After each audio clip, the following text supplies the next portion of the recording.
नमस्कार, मैं अंजलि मिश्रा। स्वागत है आपका हमारे चैनल में। आपको बता दें कि दही हांडी का जो कार्यक्रम हुआ था, उस कार्यक्रम में एक गोविंदा की मौत हो गई और इस मौत के बाद एनसीपी नेता रियाज शेख को गिरफ्तार कर लिया गया है। दूसरी तरफ एनसीपी के ही एक और नेता जयंत पाटिल जो है वो एक बड़ी भविष्यवाणी कर रहे हैं और ये कह रहे हैं कि आने वाले वक्त में सुप्रीम कोर्ट के फैसले के बाद एनडीए की सरकार गिर जाएगी। जी हाँ, बिल्कुल सही सुना आपने। आखिर ये पूरा मामला क्या है, इसके बारे में आइए हम जरा विस्तार से बात कर लेते हैं। सबसे पहले बात करेंगे दही हांडी में हुए उस हादसे को लेकर। बता दें आपको कि मुंबई के विलेपार्ले इलाके में पिछले सप्ताह जन्माष्टमी कार्यक्रम में हुई एक गोविंदा की मौत के सिलसिले में राष्ट्रवादी कांग्रेस पार्टी के नेता रियाज शेख को गिरफ्तार किया गया है। विलेपार्ले थाने से एक अधिकारी ने बताया कि एनसीपी के जिला अध्यक्ष रियाज शेख को जो है मंगलवार को पकड़ा गया था। उन्होंने कहा कि गत 19 अगस्त को एक कार्यक्रम में दही हांडी फोड़ने के लिए बनाए गए मानव पिरामिड का प्रतिभागी संदेश दलवे, जो कि 22 साल का था, वो गिरकर गंभीर रूप से घायल हो गया।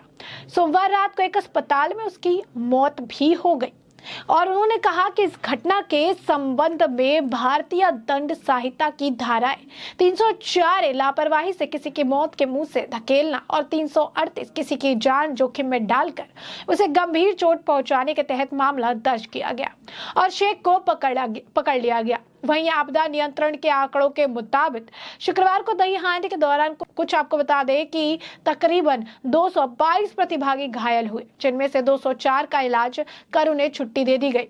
भर्ती किए गए 18 मरीजों की हालत स्थिर बताई जा रही है। राष्ट्रवादी नेता जयंत पाटिल ने भविष्यवाणी की कि सुप्रीम कोर्ट के फैसले के बाद शिंदे सरकार गिर जाएगी। उनकी इस भविष्यवाणी के बाद सियासी गलियारों में एक चर्चा छिड़ गई है। एनसीपी, जयंत पाटिल, सीएम एकनाथ शिंदे, देवेंद्र फडणवीस, शिवसेना और शिंदे समूह के बीच टकराव हो गया है और वो सुप्रीम कोर्ट भी पहुंच गया है और इस संबंध में याचिकाओं पर जल्द ही 5 सदस्यीय संविधान पीठ के समक्ष सुनवाई की जाएगी। इस बारे में बात करते हुए जयंत पाटिल ने बड़ा बयान दे दिया है। सुप्रीम कोर्ट के फैसले के बाद गिरेगी शिंदे सरकार, ऐसा उनका कहना है। उन्होंने कहा कि अब ये नहीं पता कि मोदी चुनाव या मिड टर्म इलेक्शन होंगे या नहीं, लेकिन सुप्रीम कोर्ट के फैसले के बाद सरकार गिर जाएगी और फिर मध्यावधि चुनाव होंगे। जयंत पाटिल ने कहा कि यदि मिड टर्म इलेक्शन होते हैं तो हम सभी चुनाव का सामना करने के लिए तैयार है। भले ही भाजपा ने कहा था कि वो 2024 में चुनाव लड़ेगी और सत्ता में वापस आएगी, लोगों ने उन्हें स्वीकार कर लिया होगा, लेकिन अब लोगों को यकीन नहीं हो रहा है कि महाविकास आघाड़ी की सरकार गिरा दी गई है और शिंदे गुट सत्ता में आ गया है। इसीलिए इसके नतीजे चुनाव में देखने को मिलेंगे। जयंत पाटिल ने भी कहा, अब बता दें, जयंत पाटिल ने कहा, जब शिंदे फडणवीस सरकार सत्ता में आई तो करोड़ों का आदान प्रदान हुआ। मुझे नहीं लगता कि महाराष्ट्र के लोग यह सब समझेंगे और पसंद करेंगे। शिंदे के विधायकों के लिए अगले कार्यकाल के निर्वाचित होना मुश्किल है।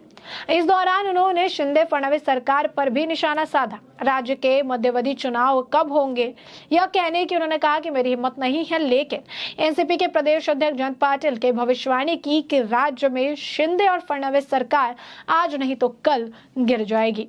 उन्होंने ये भी कहा कि मिड टर्म इलेक्शन जरूर होंगे। जयंत पाटिल एक बार फिर राज्य के विभिन्न निर्वाचन क्षेत्रों के दौरे पर गए थे। जयंत पाटिल ने बुल्ढाना जिले के दौरे के दौरान मलकापुर के मराठा मंगल कार्यालय में आयोजित समीक्षा बैठक के दौरान और मलकापुर शेगांव के मीडिया से बातचीत के दौरान राज्य की राजनीतिक स्थिति पर टिप्पणी की और ये कहते हुए कि राज्य सरकार का भाग्य सर्वोच्च निर्णय पर निर्भर करता है। उन्होंने कहा कि कहना मुश्किल है कि सुप्रीम कोर्ट कब तक फैसले में देरी करेगा।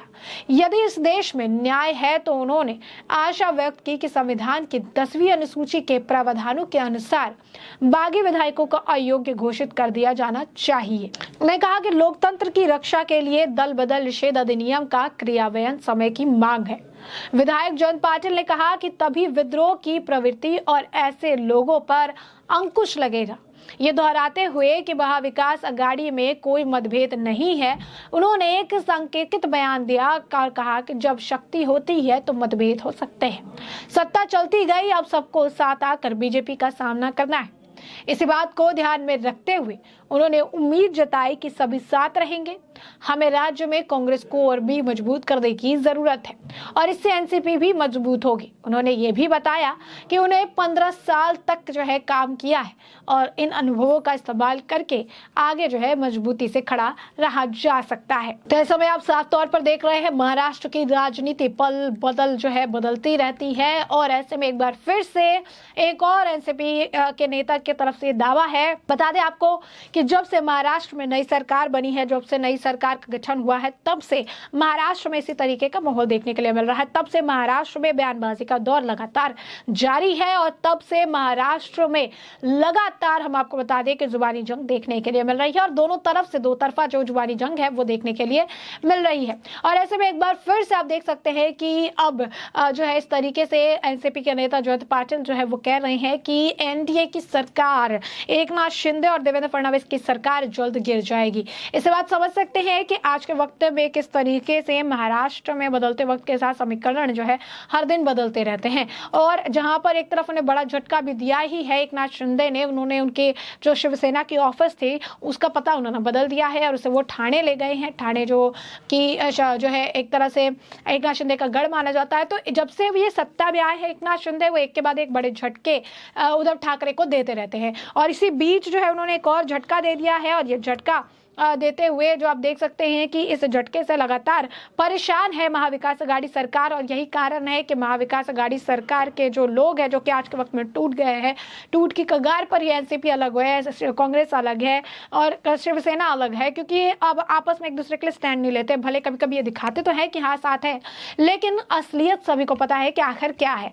और इसीलिए अब जो है ना संजय राउत पर कोई बात होती है ना उद्धव ठाकरे को लेकर टिप्पणी होती है, तो किसी तरीके की कोई बयानबाजी आज के वक्त में नहीं की जाती है। तो ये अलग अलग हैं, अलग अलग विचारधारा लेकर चल रहे हैं और अब जो है इन सभी का मोटिव यही है, क्योंकि अब ये विपक्ष में बैठ चुके हैं। एनसीपी जो है दूसरी सबसे विपक्षी जब से विपक्ष में बैठी है तो लार्जेस्ट पार्टी बताई जा रही है। तो साथ में जब से ये विपक्ष में बैठ गए हैं तब से इनका काम यही है कि सरकार के हर काम को लेकर सवाल खड़े करते हैं। जब कैबिनेट विस्तार नहीं हुआ था तब भी एक के बाद एक बयानबाजी की गई थी। अजीत पवार, शरद पवार, जो है जयंत पाटिल सभी कह रहे थे, फिर कैबिनेट विस्तार भी हो गया।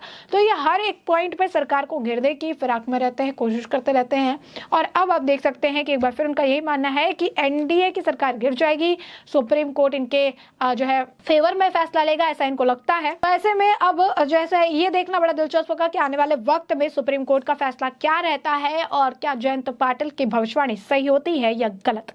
ऐसे में हमने आपको ये पूरा मामला जो है बड़े विस्तार से बताया, किस तरीके से हमने आपको बताया कि किस तरीके से एनसीपी के जो नेता हैं रियाज शेख, उनकी मुश्किलें बढ़ने वाली है, उन्हें गिरफ्तार कर लिया गया है। जिस तरीके से दही हांडी के दौरान, जन्माष्टमी के दौरान एक व्यक्ति की, एक लड़के की मौत हो गई, उस मामले में इन्हें गिरफ्तार कर लिया गया है। तो दूसरी तरफ जयंत पाटिल भविष्यवाणी कर रहे हैं और ये कह रहे हैं कि कोर्ट का फैसला आते ही फडणवीस और एकनाथ शिंदे की सरकार गिर जाएगी। तो ऐसे में अब इस पूरे मामले पर आपकी जो राय हो कमेंट सेक्शन में कमेंट करके जरूर साझा करें।